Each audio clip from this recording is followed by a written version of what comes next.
धर्मो विश्वस्य जगतः प्रतिष्ठा, अर्थात धर्म ही संपूर्ण जगत का आधार है। धर्म के आधार पर ही समस्त मानव समाज प्रतिष्ठित है। धर्म ने ही मानव समाज को एक सूत्र में बांध रखा है। धर्म के बाह्य रूप भले ही भिन्न भिन्न प्रकार के हों, लेकिन सभी धर्मों का केंद्रभूत मूल तत्व एकमात्र परमात्म तत्व ही है, जिसको केंद्र मानकर समस्त धर्म प्रवृत्त हैं। सभी धर्मों की अपनी अपनी विशेषता होती है और कुछ आदर्श भी होते हैं। ठीक इसी प्रकार से हमारे सनातन धर्म में भी कुछ विशेषताएं और आदर्श हैं। इनमें सभ्यता, संस्कृति, रीति रिवाज, नियम नीति, वेशभूषा, रहन सहन, खान पान, व्रत पर्व और त्योहार विशेष उल्लेख्य हैं।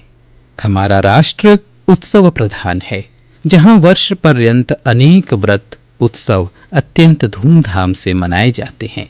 इसी क्रम में सूर्य के मकर राशि में प्रवेश करने पर मकर संक्रांति का पर्व देश के प्रत्येक भाग में पृथक पृथक नामों से अपनी मान्यता, सभ्यता और परंपरा के अनुसार बड़े ही धूमधाम से मनाया जाता है। यह पर्व सनातन धर्म में अपना विशिष्ट स्थान रखता है, क्योंकि वैदिक वांग्मय सहित भारतीय ज्योतिष शास्त्र में सूर्य का अत्यंत विस्तृत और विलक्षण स्वरूप दृष्टिगत होता है, जिनमें सूर्य को सृष्टिकारक, वृष्टिकारक, लोकोत्पादक, जीवन रक्षक, ऊर्जा का प्रतीक, आरोग्य का कारक और प्रकाश का पर्याय सहित जीवन के संवाहक के रूप में प्रतिष्ठित किया गया है। इसीलिए ये जगत की आत्मा भी हैं।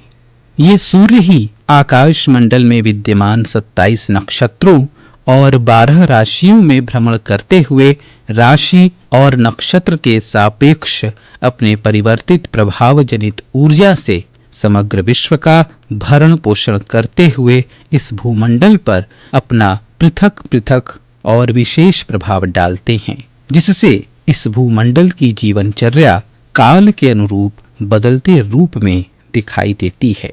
ग्रहों के एक राशि से दूसरे राशि में प्रवेश काल को शास्त्रों में संक्रांति काल के नाम से जाना गया है, जिसके अंतर्गत सूर्य का राशि परिवर्तन होता है। संक्रांति के इस नियम के अनुसार वैसे तो आकाश में विद्यमान सभी ग्रहों के 12 राशियों में भ्रमण करने से सभी ग्रहों की संक्रांतियां होती हैं, लेकिन सभी ग्रहों की संक्रांतियों में सूर्य की संक्रांति का ही विशेष प्रभाव का अनुभव करते हुए ऋषियों और महर्षियों ने रवेस्तु ताः पुण्यतमा के अनुसार लिखा है कि ग्रहों की संक्रांतियों में सूर्य की संक्रांति ही सर्वाधिक पुण्यदायक होती है। उसमें भी मकर राशि की सूर्य संक्रांति का विशेष महत्व है, क्योंकि मकर संक्रांति काल में सूर्य दक्षिणी ध्रुव स्थित दैत्यों के दिन के परम बिंदु मध्याह्न काल से उत्तर की ओर चलना आरंभ करके उत्तरी ध्रुव स्थित देवताओं की दिन सीमा की ओर का जाना आरंभ कर देते हैं। इसीलिए संहिता ग्रंथों में इसे देवताओं के दिन के आरंभ के रूप में भी वर्णित किया गया है। देवताओं के दिन का तात्पर्य सात्विक ऊर्जा की वृद्धि के सकारात्मक संचार और दैत्यों के दिन का तात्पर्य नकारात्मक और आसुरी शक्तियों के नकारात्मक प्रभाव की वृद्धि से है। इसलिए सूर्य के उत्तरायण काल से भूमंडल पर सूर्य की सकारात्मक ऊर्जा के प्रभाव की वृद्धि होने लगती है, जिससे लोक कल्याण का मार्ग प्रशस्त होता है और सूर्य के दक्षिणायन काल में इस पृथ्वी पर तामसी प्रवृत्तियों का विकास होता है। मकर संक्रांति का यह काल स्नान, दान, जप और होम आदि के लिए बेहद पुण्यकारक होता है, लेकिन सूर्य की संक्रांति का यह विशेष काल इतना सूक्ष्मतम होता है कि उसमें किसी भी कार्य को कर पाना मानव के लिए संभव नहीं होता। इसीलिए इन संक्रांति कालों में पुण्य काल का विधान है, जिसके अंतर्गत तीर्थ क्षेत्रों में स्नान, दान और धार्मिक कृत्य सामान्य की अपेक्षा विशेष प्रभावदायक होते हैं। इस मकर संक्रांति को और विस्तृत रूप से बता रहे हैं काशी के सुप्रसिद्ध ज्योतिषाचार्य पंडित उमंगनाथ शर्मा। ऐसे तो ये पर्व सनातनी पर्वों की श्रेणी में आता है और प्रत्येक वर्ष ये बड़ी धूमधाम से भारत के विभिन्न प्रदेशों में मनाया जाता है। मकर संक्रांति के विभिन्न नाम अलग अलग क्षेत्रों में प्रचलित हुए और जिसमें पोंगल है, साथ ही साथ कुहू बिहू है। इसके अलावा स्थानीय भाषा में इसको खिचड़ी का पर्व भी कहते हैं और ये 14 जनवरी को वर्ष में ही मनाया जाता है। संक्रांति का समय भिन्न भिन्न होने के कारण से कई तरह की दुविधाएं जनमानस के बीच में आती हैं, जिसके कारण से ये प्रसंग उठता है कि 14 जनवरी को मनाया जाएगा या 15 जनवरी को। लेकिन ये वर्ष में हर बार 14 जनवरी को ही ये पर्व मनाया जाता है और आज 2025 में भी ये 14 जनवरी को ही मनाया जाएगा। संक्रांति का समय इसमें 2:58 के बाद से सूर्य जो है धनु राशि से मकर राशि में प्रवेश कर जाता है। ये एक ऐसा प्रसंग है कि दक्षिणायन से उत्तरायण शुरू होने से मौसम के अंदर भी काफी तब्दीली आती है और धीरे धीरे रात छोटी और दिन बड़ा होना शुरू हो जाता है। संस्कारों के पक्ष से देखें तो जब ये मकर संक्रांति का पर्व हो जाता है उसके पश्चात हमारे सारे मांगलिक कार्य इसी उसमें प्रारंभ हो जाते हैं, विवाह इत्यादि, उपनयन इत्यादि। और ये त्योहार मनाने का विशेष उद्देश्य सूर्य की आराधना, साथ ही अपने जीवन में आने वाले समय में हर तरह का मंगल हो और उत्साह की वृद्धि हो, इसलिए इस पर्व को मनाया जाता है। इसमें सुबह सुबह ही आसपास जो भी नदी है या गंगा है, यमुना है, जो भी तीर्थ स्थान है उसमें स्नान करने का विधि विधान है। स्नान करने के पश्चात लोग यथाशक्ति जो भी उपलब्ध होता है, जहाँ पे ऐसे विशेषकर इसमें चूड़ा हुआ, चावल हुआ, अन्न का दान, तिल के दान का भी बहुत महत्व होता है, क्योंकि इसको तिल संक्रांति भी कहते हैं। जो तिल के दान करने से आदमी के रोग व्याधि का शमन होता है। ये पर्व अनादिकाल से मनाया जाता है और इसके विभिन्न स्वरूप अन्य अन्य प्रदेशों में देखे जाते हैं। हमारे पूर्वांचल और बिहार प्रांत से जुड़े हुए जो जगह है, इसमें इनका बहुत महत्व होता है और इसमें नवविवाहित जो स्त्रियां होती हैं तो उनके पिता के घर से भी इसमें कई तरह के सामग्री दिए जाते हैं। उसको खिचड़ी कहा जाता है, जिसमें कुछ शुभ वस्त्र, आभूषण, अन्न पिता के घर के द्वारा कन्या के यहाँ भेजा जाता है या लेके जाया जाता है।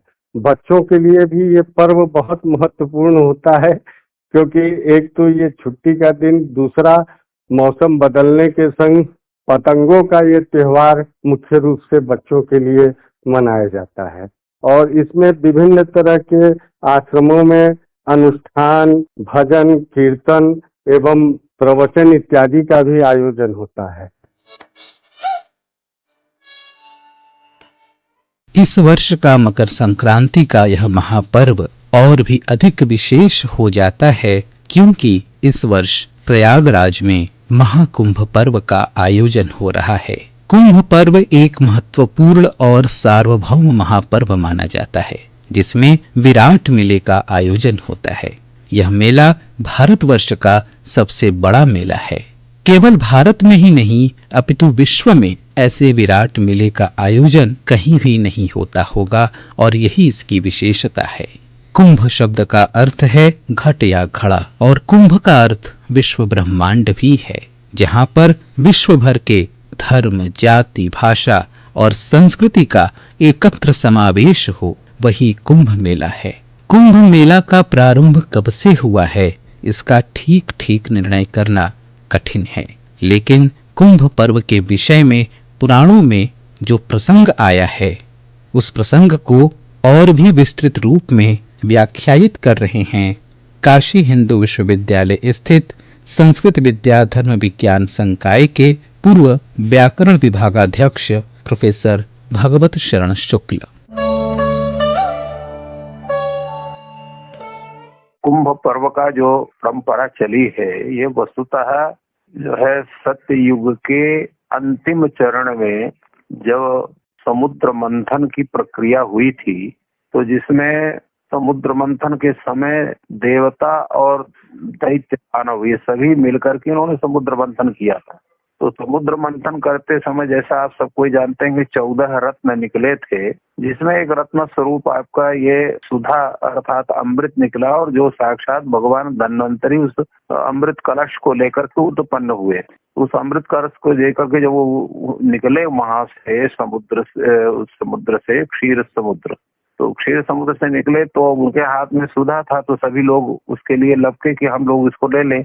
तो जयंत जो इंद्र के पुत्र थे, उन्होंने उनके हाथ से अमृत कुंभ को ले लिया।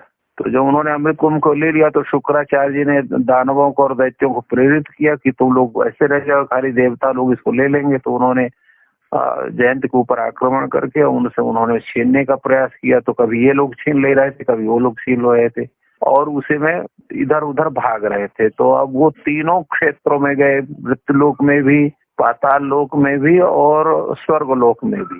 तो 12 स्थानों में वो गए तीनों में। इसलिए भारतवर्ष में अर्थात मृत्युलोक में 4 जगह वो सुधा कलश जो है वो छलका, जिसमें हरिद्वार में, प्रयाग में, नासिक में और जो है उज्जैनी में। तो इसलिए 4 जगह कुंभ पर्व माना जाता है।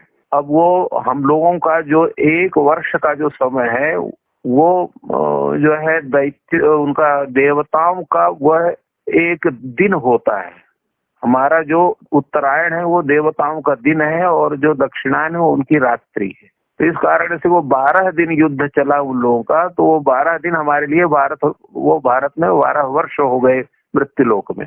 तो जिस समय पर जो ग्रहों की स्थिति थी उसी के अनुसार उस स्थल पर जब वो सुधा बिंदु का पात हुआ तो उन जगहों पर कुंभ पर्व माना जाता है, जिसमें आपका हरिद्वार का है। ये हरिद्वार के लिए कहा गया है कि जब मेष राशि में सूर्य रहे, चंद्रमा रहे और कुंभ राशि में गुरु हों, तो यह कुंभ पर्व हरिद्वार में होता है। पत्नी नायके मेषे कुंभ राशि गते गुरु गंगा द्वारे भवेत योगा कुंभ नामा तथोत्तमा, ऐसा इस स्कंद पुराण में आता है।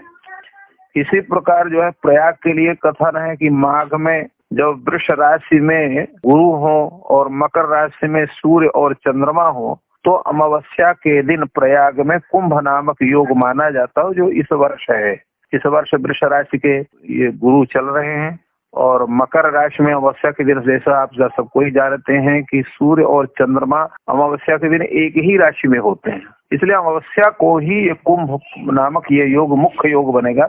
और वैसे ये पूरा महीने भर मकर राशि के सूर्य के होने से और वृष राशि में गुरु के होने से ये सामान्य कुंभ योग तो पूरा रहेगा, परंतु मुख्य पर्व आपका अमावस्या को माना जाता है। ये प्रयाग में ये सिद्ध है। इसी तरह से उज्जैनी में भी है, जब मेष राशि में सूर्य हो, सिंह राशि में बृहस्पति रहे, तो उज्जैनी में महाकुंभ की स्थिति मानी जाती है। गोदावरी अर्थात तो नासिक में जो कुंभ होता है उसमें सिंह राशि में सूर्य हो, सिंह राशि में ही बृहस्पति हो, सिंह राशि में ही चंद्रमा हो, तो ऐसे गुरु जो है अमावस्या के दिन गोदावरी में भी कुंभ माना जाता है, नासिक क्षेत्र में कुंभ माना जाता है। प्रत्येक क्षेत्र में अमावस्या की जो तिथि है वो विशेष रूप से है, क्योंकि सूर्य और चंद्रमा दोनों उस तिथि में एक होते हैं, इस कारण से उसका विशेष महत्व होता है कुंभ पर्व का। ये कुंभ पर्व का इसका जो है मुख्य स्वरूप है। इसको तो वेद आदि में भी इसका उल्लेख है, परंतु हम उनका उल्लेख ना करके मुख्य रूप से आपको जो उल्लेख है कि ये कुंभ पर्व जो माना जा रहा है, इसका कहाँ कहाँ उल्लेख मिलता है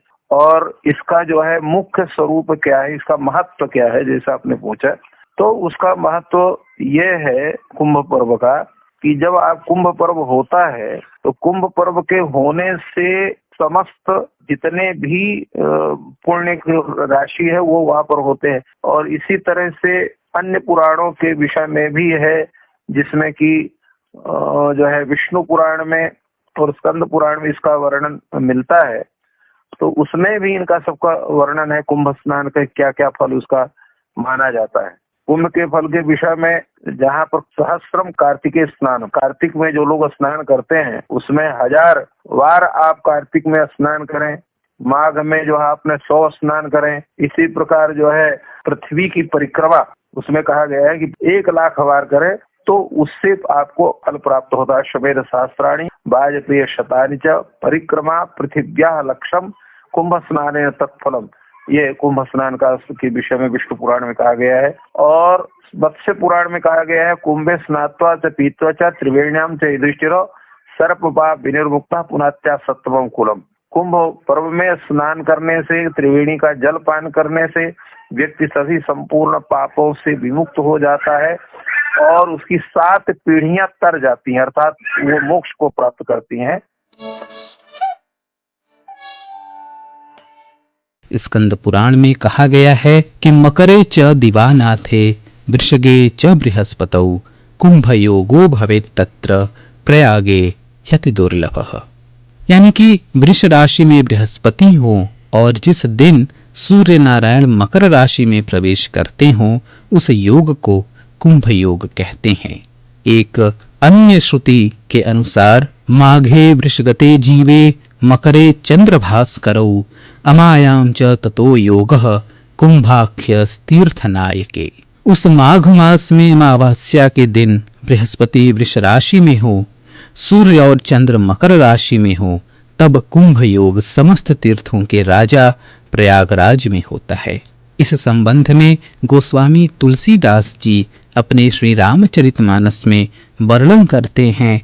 माघ मकर गत रवि जब होई, तीर्थ पति ही आव सब कोई, देव दनुज किन्नर नर श्रेणी, सादर मज्जहि सकल त्रिवेणी। हमारे प्राचीन काल के ऋषि मुनिजन नितांत ही दूरदर्शी और कुशाग्र बुद्धि थे।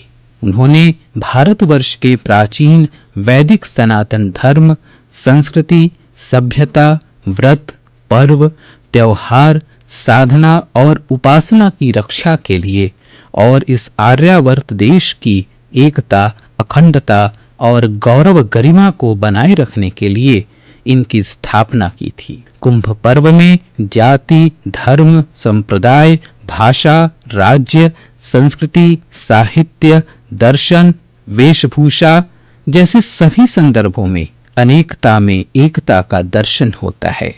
साधु संत, धनी मानी, विद्वान, कर्मकांडी, योगी, ज्ञानी, कथावाचक, तत्वदर्शी, सिद्ध महापुरुष, सेठ साहूकार, भिखारी, व्यापारी, गृहस्थ, सन्यासी, ब्रह्मचारी, कल्पवासी, अधिकारी, बूढ़े, जवान, आबाल वृद्ध, वनिता सभी का वहां समागम होता है। यह अनायास नहीं है कि यूनेस्को यानी संयुक्त राष्ट्र शैक्षिक, वैज्ञानिक और सांस्कृतिक संगठन ने वर्ष 2017 में कुंभ मेला को मानवता की अमूर्त सांस्कृतिक विरासत की सूची में शामिल कर लिया है। वास्तव में भारतीय संस्कृति की अवधारणा में ही सामूहिकता निहित है। हमने प्रारंभ से ही विश्व को एक कुटुंब की तरह मानकर स्वयं को प्रस्तुत किया है।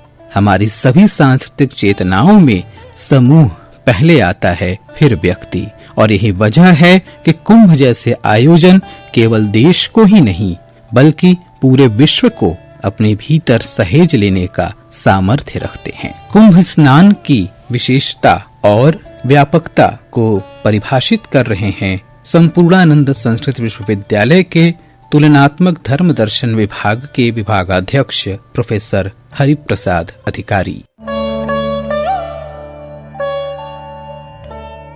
कुंभ स्नान आध्यात्मिक उन्नति, धर्म के पालन और प्रकृति के प्रति आभार व्यक्त करने का पर्व है, जो मनुष्य को आध्यात्मिक, शारीरिक और सामाजिक रूप से समृद्ध करता है।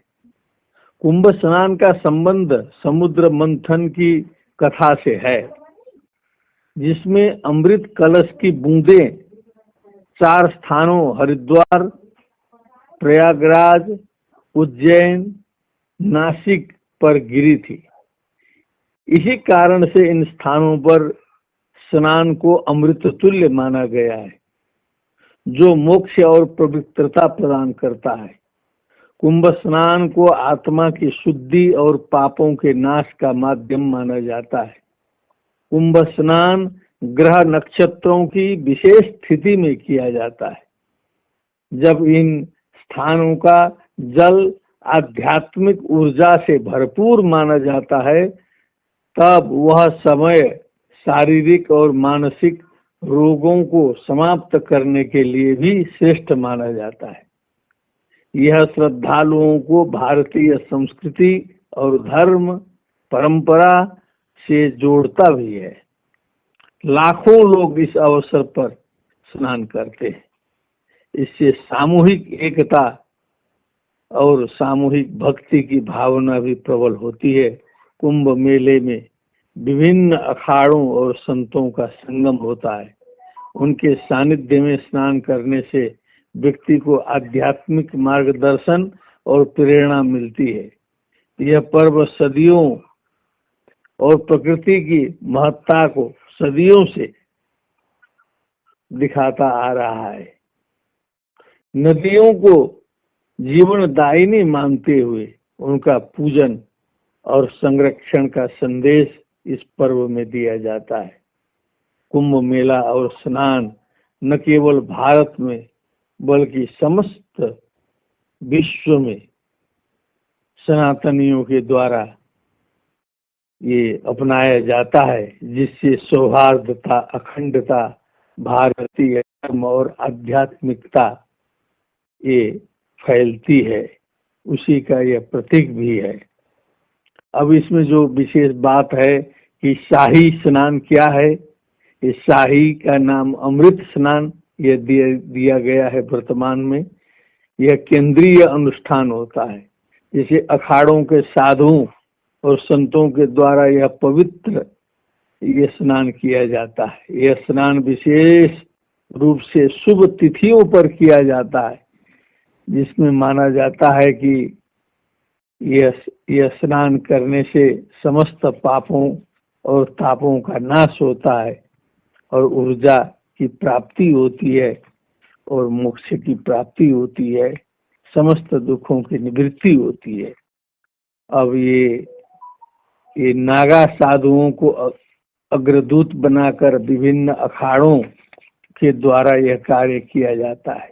शाही स्नान सामूहिकता और भक्ति का प्रतीक भी है, जहाँ लाखों श्रद्धालु सभी भेदभावों को मिटाकर एक साथ स्नान करते हैं। कौन उच्च है, कौन निम्न है, कौन निर्धन है, कौन धनी है, कौन बलवान है, कौन निर्बल है, कौन ज्ञानी, कौन अज्ञानी, कौन आस्तिक, कौन नास्तिक, ये भावना समाप्त हो जाती है। सभी समान है, यह भावना इस कुंभ मेले में परिलक्षित हो जाती है। यह कुंभ पर्व इसीलिए एकता का माध्यम बनता है, संस्कृति के लिए अजस्र स्रोत ये बनता है।